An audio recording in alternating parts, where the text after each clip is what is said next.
Bom dia a todos.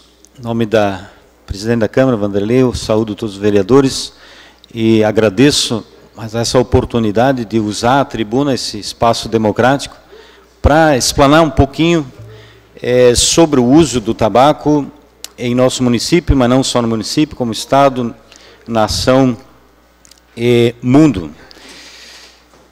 Eu estive participando sábado num encontro em São Paulo, no Palácio dos Bandeirantes, onde nós estávamos discutindo também outro tema de outra droga, mas eu me proponho aqui a falar sobre 3 pontos, onde o primeiro é a dificuldade que o tabaco continua sendo dentro da nossa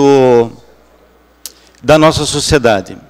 Continuam morrendo aproximadamente 200 mil pessoas por ano, somente no Brasil. E isso não são necessariamente fumantes ativos. Muitos desses que estão morrendo por uso de cigarro são fumantes passivos, aqueles que moram junto com algum fumante. E por que isso acontece? Principalmente porque a pessoa que vai estar fumando de forma passiva é aquele que respira as substâncias oxidadas. Isso é importante entender para que a gente consiga ter uma noção de como essa coisa acontece. Então, a pessoa que está fumando, ela fuma os produtos diretamente, ou seja, ele está queimando, só que parte do oxigênio que está em seu torno é usado para a queima do cigarro. E ele bota essas substâncias para dentro do corpo dele. Já quando ele solta essas substâncias, 4.700 catalogadas, ele solta essas substâncias novamente no ar, elas vão entrar em contato com o oxigênio.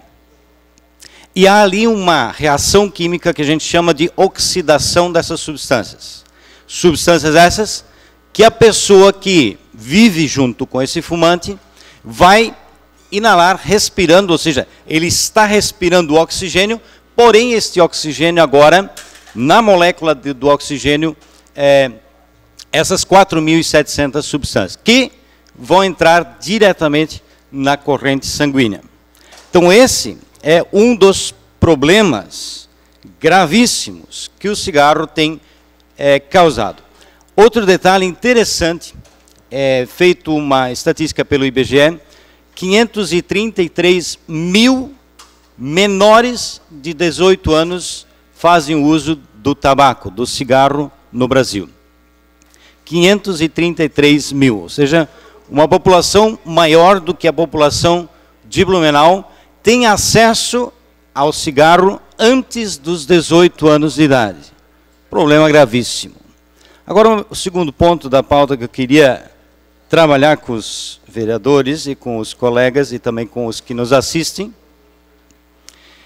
é o fato de uma nova maneira do uso de tabaco e outros produtos derivados do tabaco. É a narguilé.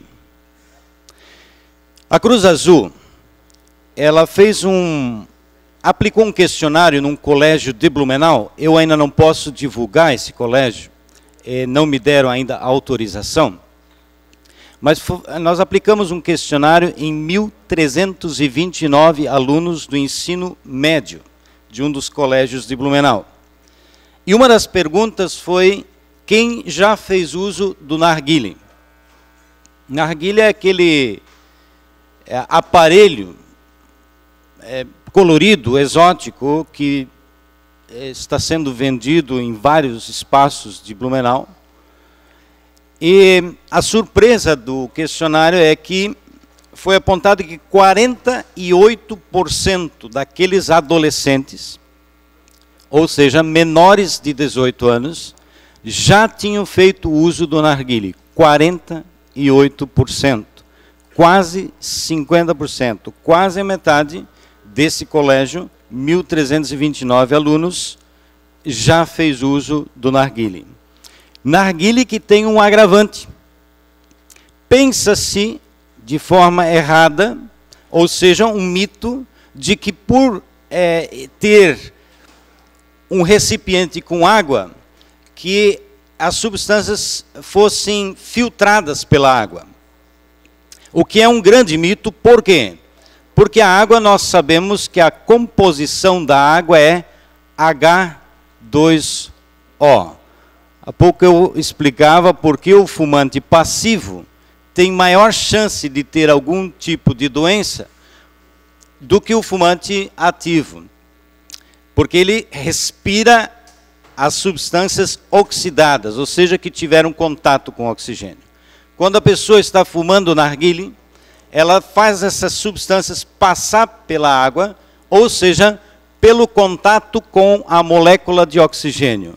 Daí que se fala que 1 minuto e meio, ou 1h30 de uso de narguilé é o equivalente a fumar 100 cigarros.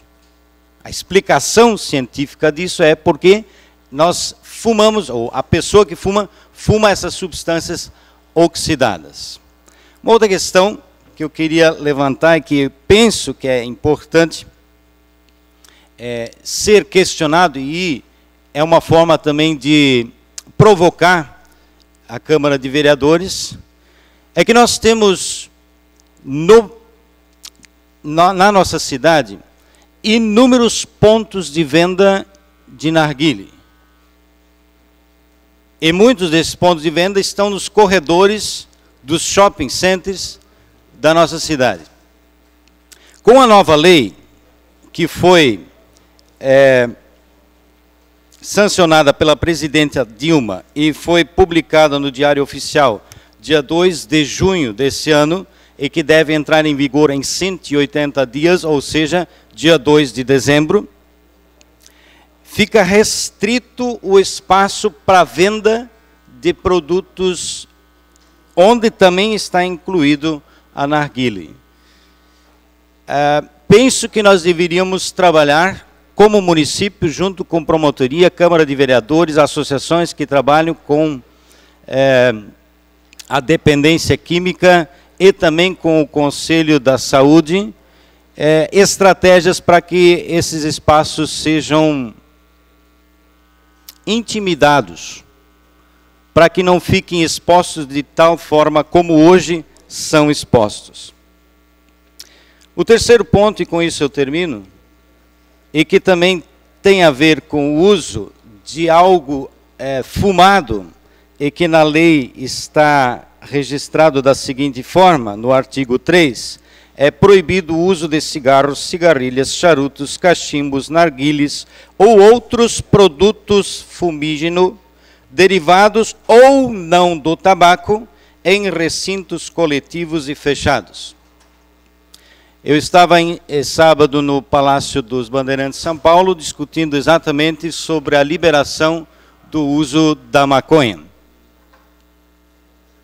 Se o cigarro tem causado toda essa dificuldade, e agora, nesse ano, 2 de junho, foi sancionada esta lei proibindo ainda mais o uso do cigarro, porque este produto tem causado inúmeras doenças, seria extremamente desinteligente